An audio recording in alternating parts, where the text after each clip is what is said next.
क्या नाम है तुम्हारा? रब नवाज। आपका नाम? अल्लाह नवाज। कौन? सोलंकी। क्यों पकड़ा तुम्हें?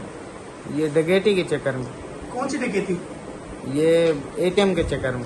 क्या तरीकेकार क्या होता है? यही काशिफ था सर। हाँ काशिफ डकैतियां मारता था। हाँ। और तो अंदर जाता था साथ में वीडियो में? जी जी। हाँ।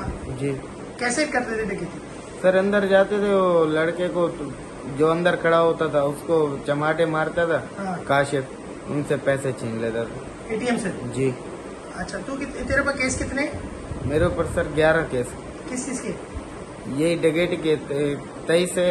हाँ। 392 और 381। और तुम्हारे ग्रुप में और कौन कौन लोग हैं?